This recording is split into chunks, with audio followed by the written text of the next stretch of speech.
Vice President Sara Duterte, mga sangkay, nilusob po ng netizens sa social media. Ano nga ba ang nangyari?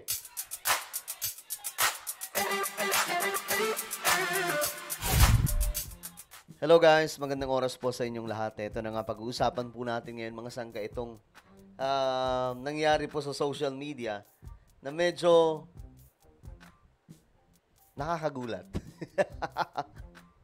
Kasi, ang pagkakaalam po natin, itong si VP Sara ay paborito sa social media. Pero sa pagkakataong ito mga sangkay, mukhang nalamutak po ang ating Vice Presidente ng netizens.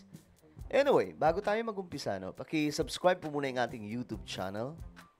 Ayan, tayo po ay 1.5 million subscribers na. So kung ikaw ay hindi pa po nakakapag-subscribe at gusto mong mapabilang sa dumaraming pamilya ng mga solid sangkay, makikita nyo po yung subscribe button sa baba ng video na to. I-click nyo lamang po yung subscribe, i-click ang bell at i-click nyo po yung all. Sa mga nanonood po sa Facebook, i-follow nyo po yung ating Facebook page. Okay guys, ito na nga.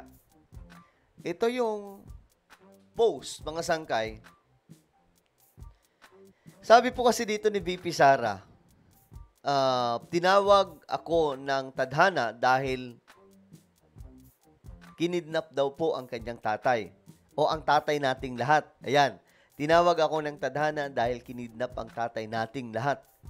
Sabi ni VP Sara. Ngayon mga sangkay, natawa lang ako sa mga komento kasi dito. Kasi tingnan nyo po yung tawa dito, halos lahat po.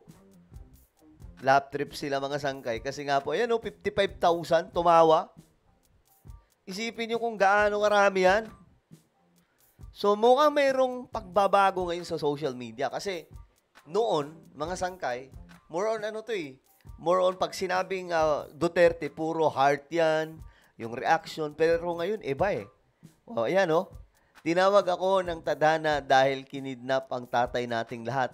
Iyon yung ano sa kanila mga sangkay, yun yung kanilang yung trippings ng mga Duterte at ng PDP laban. Yung tawag nila kay former President Rodrigo Duterte is siya daw po ay tatay ng lahat. Siguro pwede siya nung siya pa po ay presidente. Pero since tapos na ang presidente, wala naman po tayong ibang tatay ngayon kundi si BBM. 'Di ba? Siya po yung nagli-lead ngayon sa ating bansa kasi siya po yung presidente. So, tinawag ako ng tadhana dahil kinidnap ang tatay nating lahat. Ngayon, eto na, ang komento ng taong bayan. So, makikita po natin yung tumawa, 55,000. May mga ano pa ako dito, ah. May mga friend pa ako sa Facebook. Sabi dito mga sangkay, eto, may mga nag-comment, di ko yan tatay, oy, kayo na lang. Sabi naman ng isa, hindi ko tatay yan. Sabi naman ng isa dito, may sayad na talaga. Ewan ko mga sangkay kasi, ang hilig-hilig po kasi nilang sabihin na tatay nating lahat. Diba? Ganyan po yung kanilang mga mga pauso. Para mga sangkay, kunwari, pampahype po sa pangalan ng mga Duterte. Oh, biruin nyo, sabi niya, tinawag daw po siya. Kumbaga, kaya daw po siya ngayon, kaya siya ngayon andiyan sa lugar na yan na mukhang magdidesisyon na sa pagtakbo na pagka-presidente ng ating bansa kasi nga daw yung kanyang tatay kinidnap. Kumbaga, ginagamit. Alam niyo mga sangkay, nung panahon ni former President Marcos Sr., nung time mga sangkay na itinumba si dating senador Ninoy Aquino. Itong si Corazon Aquino, ginamit niya po yun mga sangkay as platform para po talagang ipanalo ang kanyang sarili bilang presidente ng ating bansa. At naging matagumpay mga sangkay kasi hindi siya naging matagumpay by numbers na nanalo, kundi dahil po sa EDSA 1. Doon po talaga ang nangyari mga sangkay. Doon po ang pinakaugat kung bakit mga sangkay naging matagumpay.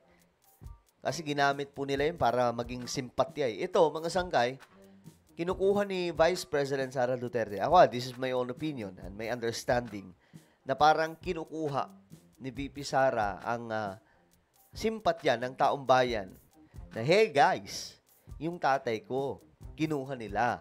Yung tatay ko, pinabayaan ng presidente ng Pilipinas. Kaya nandito ako. Kasi nga yung tatay ko, o tatay nating lahat, ginamit niya yung tatay nating lahat kinidnap. O, ganun po yung kanyang pakulo mga sangkay. Sabi naman ng isa dito, she needs to seek mental health advice. Grabe naman. Tatay nyo lang, huwag nyo kaming isali. Ito naman, tatay nyo lang kasi my dad is in heaven already. At saka he was arrested of so many cases filed against him. Hindi siya kinidnap. Medyo may tama naman to mga sangkay. Ano ka? Kahit anong mangyari, hindi namin tatay. Kahit anong mangyari daw, hindi daw niya tatay yan. Ayoko maging tatay yan. Anong tatay natin lahat? Tatay mo lang. Kawawa naman dito si VP Sara. Talagang inano mga sangkay. Pinutakti ng marami sa ating mga kababayan, di ba? Ito ba? Worst mentality of higher official is not good to serve our country. Bakit kaya ganun, mga sangkay?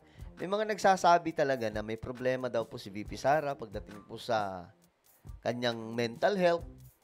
Kasi nga po, siguro, yung napapansin nila dyan, every time po, di ba, kapag may interview siya, panoorin nyo lang po, kahit isang beses, try nyong i-search sa Google o kaya sa Facebook or YouTube, VP Sara interview. Yung mga biglaang interview, magugulat kayo mga sangkay sa kanya mga statement. Kahit yung kaano na lang, siguro yung campaign ni Isko Moreno, meron po siya dong ginawang speech. Wala talagang latoy-latoy. Pambihira. Ewan ko mga sangkay. Tapos may mga sinabi pa po siya doon ng mga pambubuli, which is not, hindi po talaga maganda sa isang public servant. Kaya sinasabi po nila na, teka lang, baka kailangan mag-seek ni, kailangan humanap ni VP Sara ng mga doktor pagdating po sa utak. Mas mabait dyan tatay ko. Tatay mo lang yan, hindi lang lahat. Sabi naman ng isa, kung ano-ano na naiisip niya. Grabe naman kayo. Again, di na natapos ang issue mo na yan, Piatos. He was our president before, but definitely not my father. Sara talaga, kung ano-ano nang pinagsasasabi. O nga naman. Ay, nako, Sara, hindi ko tatay si Digong. Ayan, mga sangkay. Well, ano po ang inyong opinion? Kayo din ba? Kayo ba? Ano sa tingin nyo? Tatay nyo rin ba si Tatay Digong? Comment down below. Meron tayong YouTube channel, Sangkay Revelation. Hanapin nyo po ito sa YouTube. Kapag nakita nyo na, i-click nyo po yung subscribe, i-click ang bell, at i-click nyo po yung all. Ako na po ay magpapaalam. Mag-iingat pong lahat. God bless everyone.